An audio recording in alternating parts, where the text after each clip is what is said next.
in what is a huge and truly shocking escalation in this conflict between protesters and the United States military. The police have now started detaining reporters. I have that on video for you. I also have Fox News, who is blaming Biden for everything that Trump has done. And I also have footage for you that shows that the police are frankly out of control, the way that they're harming protesters. This isn't how the National Guard is typically used.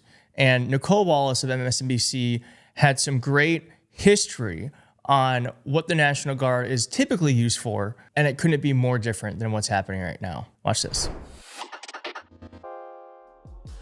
To understand just how truly extreme and extraordinary what Trump did was, let's get into some history and context. The National Guard, a state-based military force, is routinely used to assist in emergency situations. Typically, it is a natural disaster or severe weather event. In January, National Guard troops were used to help fight fires as they blazed through Los Angeles. In 2005, the National Guard helped in the recovery from Hurricane Katrina. But there are also rare times when the Guard is used to restore order.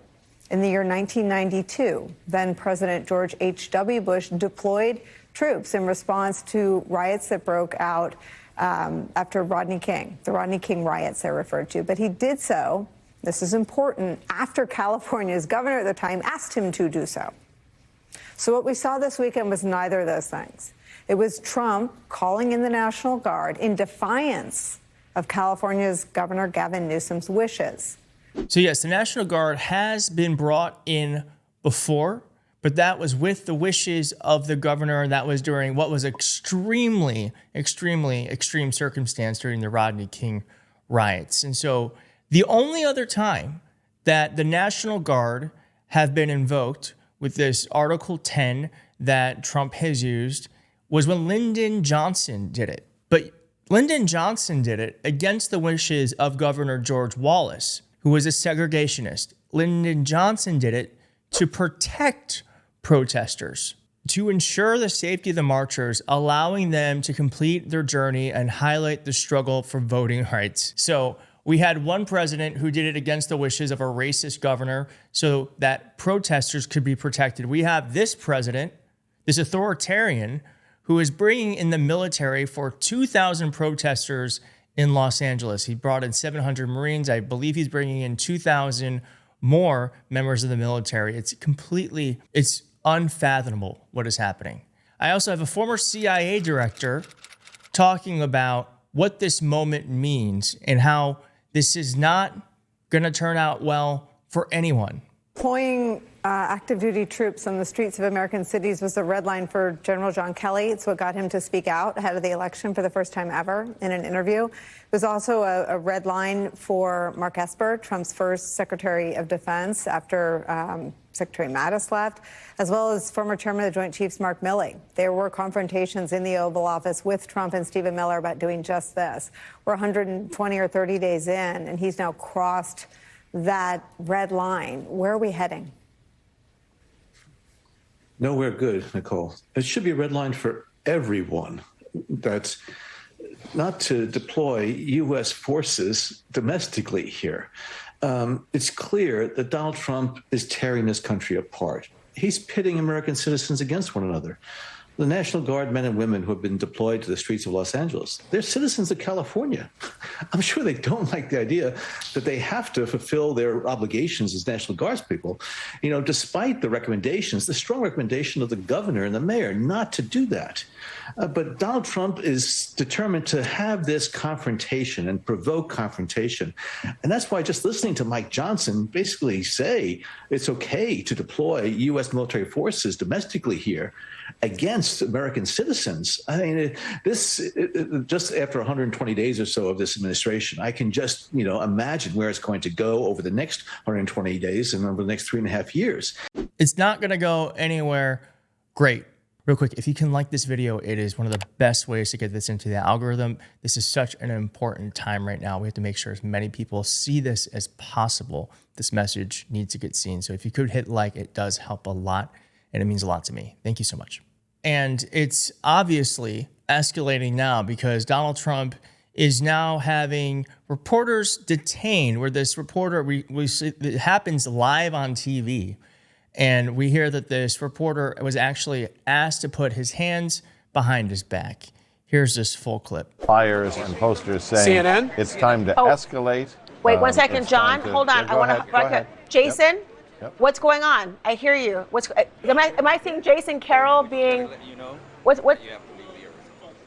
What happened, Jason?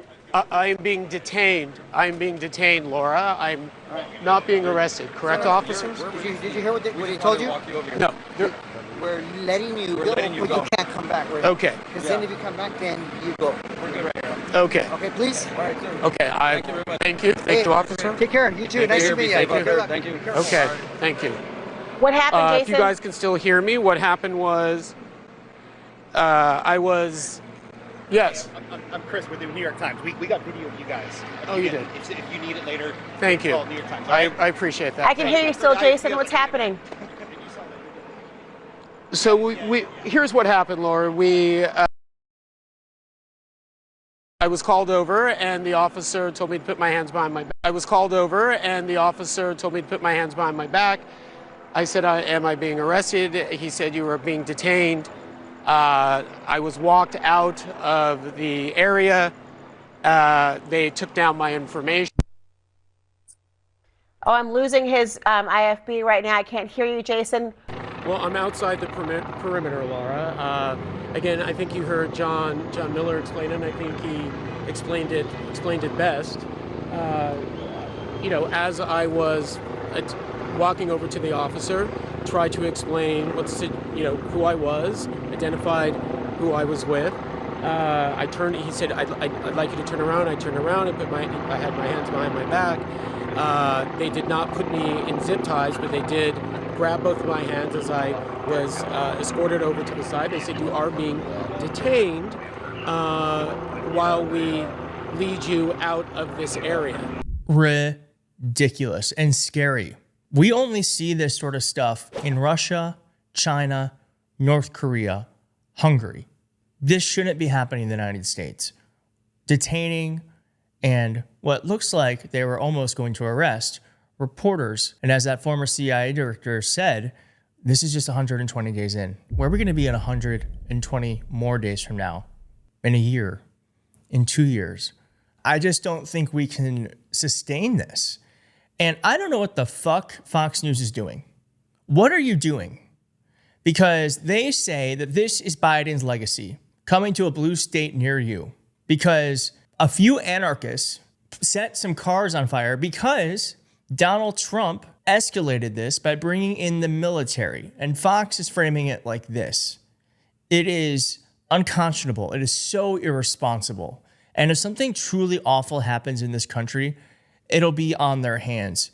Kristi Noem on Fox said that they are not a city of immigrants talking about Los Angeles. Look at what she actually called them.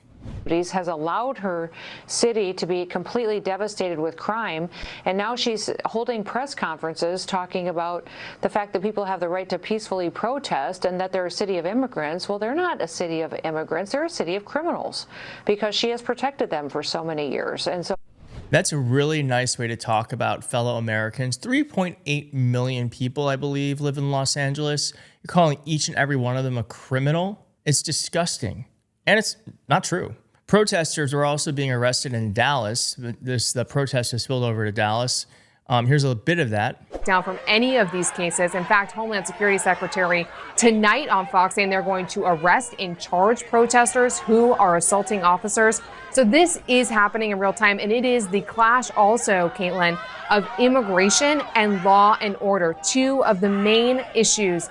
My question to the mainstream media is, why aren't you interviewing protesters? Why are you only talking to Trump officials? You're talking to elected leaders. Why aren't you talking to people on the ground who are there? Ask them why they're there. Ask them what's happening on the streets. I don't understand why we're only getting the point of view from elected officials and from the liars in the propagandist administration. It makes no sense to me. And this also, disturbing scene happened in Los Angeles as well. You can see they were moving in. They tried to grab one of the protesters. The protester was able to pull away, but you can see them moving in and oh! Do you see that? In and oh!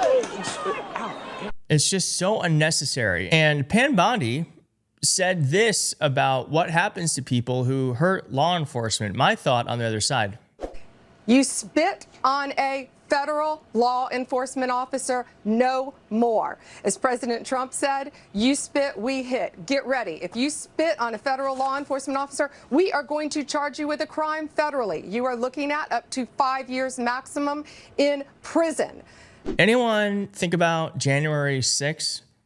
I think they were doing a lot more than spitting. In fact, some of them literally put their own human shit on the walls. And they all got what? Pardoned by the President of the United States.